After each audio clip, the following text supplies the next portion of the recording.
मेरी भाव चढ़ी रह गई। ये महज एक इत्तेफाक था, इसमें मुझे कोई शक नहीं। फिर भी दिल मानने को तैयार नहीं था। आंखों ने एक चेहरा देखा और दिमाग सुन। कुछ बोलूं, कुछ सोचूं, इसका भी होश नहीं। एक पल में जैसे मैं 6 साल पीछे चला गया था। दरवाजा उस चेहरे ने खोला जिसके लिए मैंने दिल के सारे दरवाजे बंद कर दिए थे। घड़ी के कांटे बार बार शोर कर मुझे आज में लाने की नाकाम कोशिश में थे। लखनऊ से भागा तो कहाँ जाऊं, कुछ समझ ना आया। अमृतसर की ट्रेन में बैठा, पर जैसे दिल्ली ने मुझे आगे बढ़ने ही ना दिया हो। रात 10 बजे ट्रेन नई दिल्ली स्टेशन पहुंची और 11 बजे मैं सीधे अपने परम के घर। शायद मैं ढूंढ रहा था कोई अपना, जो मुझे सारी बातें बताए जो शायद मुझे पहले से पता थी। परमजीत और मैं कॉलेज के दोस्त थे, क्योंकि वो दिल्ली का था और मैं 5 लड़कों के साथ किराए के कमरे में रहता। तो जब भी दिल उदास होता पहुंच जाता घर का खाना खाने। आंटी भी बिल्कुल वैसे ही नाना बेटा कर एक तो पराठे ज़्यादा खिला देती जैसे मेरी माँ खिलाया करती, शायद हम सबकी माँ। उन्हें गुजरे 2 साल हो गए थे और पिता को छोड़ पूरी फैमिली को 84 के दंगों ने निकल लिया था। आखिरी बार बात हुई थी तो वो दिल्ली मेट्रो में अच्छी खासी नौकरी में था और अपने पिता के साथ पुराने मकान में ही रहता।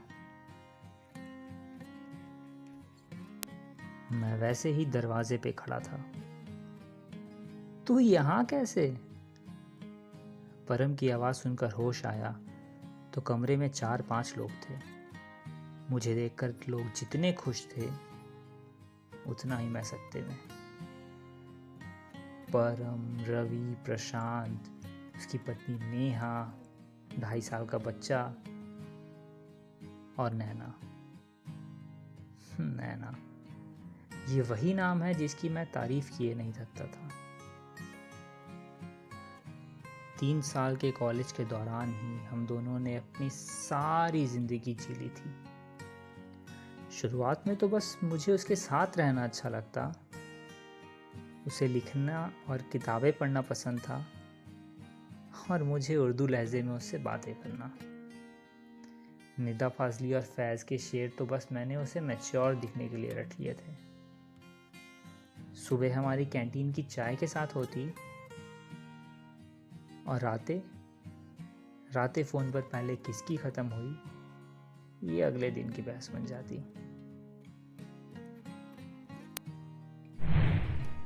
दरवाजे पे नैना के चेहरे पर भी वही खामोशी थी जो मेरे चेहरे पर।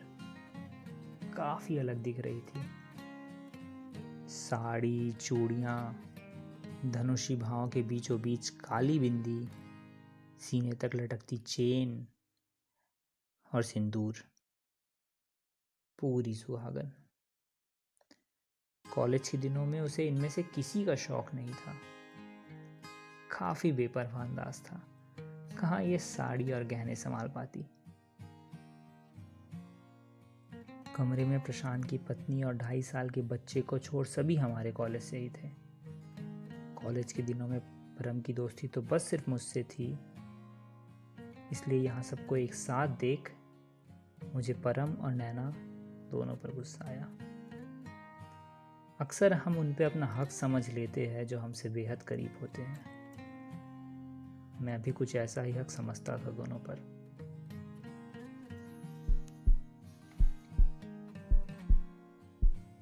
सबसे इतने दिनों बाद मिलने और फिर से पुराने दिनों को याद करने से कहीं ज़्यादा थी मेरे अंदर की बेचैनी। इतने सालों में अच्छे पैसे और नौकरी के बाद ने मेरी भावनाओं और इच्छाओं को रोक कर रखा था। उसे और संभाल कर मुस्कुराना, सबसे अच्छी बातें करना, वो कहाँ संभलता। तो भाग निकला वहीं दरवाजे से। फिलहाल तो यही वजह मुनासिब लगी मुझे खुद को देने की। सबके चेहरे पर सवाल, एक नैना के चेहरे पर खामोशी। शायद उसके लिए यह सब अजीब नहीं था। उसे पता था भाग जाना ही एकमात्र तरीका होता है मेरे पास। अब तक भागता ही तो आया हूँ, घर वालों से, माँ की शादी की जिद से, रिश्तेदारों के तानों से। रात काफ़ी हो गई थी तो कंपनी की गेस्ट हाउस में जाना ही मुझे ठीक लगा। छोटा सा एक कमरा और उससे लगी एक बालकनी। कमरे की सफाई तो ठीक ही थी और कहने पर फ्रेश चादर भी बदल दिए, पर फिर भी घुटन कम नहीं हुई। ये सजावटें कभी कभी नाकाम हो जाती हैं, चाहकर भी हम इनमें खुशियां ढूंढ नहीं पाते। बालकनी में लगी कुर्सी पर बैठा तो कब नींद आ गई पता ही नहीं चला। सुबह नींद खुली तो फ़ोन पर बहुत सारे मिस्ड कॉल और मैसेजेस थे, माँ के, बॉस के, परम के। अच्छा लगा दुनिया में कोई तो है जो मेरे बारे सोच रहा, शायद चिंता भी की होगी। थोड़े ही देर में सबको नज़रअंदाज कर मेरा मन फिर भारी होने लगा। थ्योरेटिकली तो सब कुछ ठीक है मेरे पास, पैसा, नौकरी, माँ बाप का घर, फिक्र करने वाले लोग, पर मेरा मन तो कुछ और ही ढूंढ रहा था, पता नहीं क्या।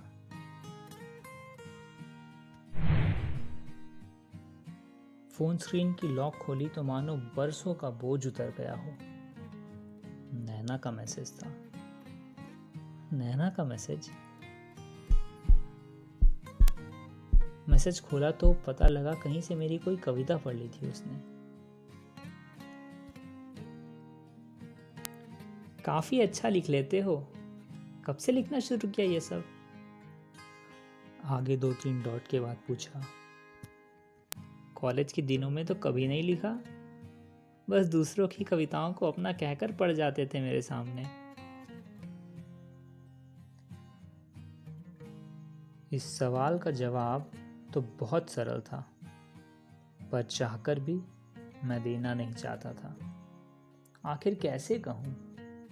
शादी कर ली थी उसने। मैसेज खोलकर बैठा रहा और कोसता रहा खुद को इस दिन के लिए, जब रिश्ते से परेशान होकर जाने के लिए कह दिया था उसे। लिखता, डिलीट करता, क्या करूं? क्या करूं? उसे उसी का नाम कह दूं? बता दूं वही तो है जिसने मुझे खुद से मिलाया। बता दूं क्यों बेचैन हूं आजकल। उसने तो कहा था वो मेरा इंतज़ार करेगी, फिर उसने शादी क्यों कर ली और किससे? मेरा नाम है सुकांत सिंह और ये था कहानी का दूसरा भाग।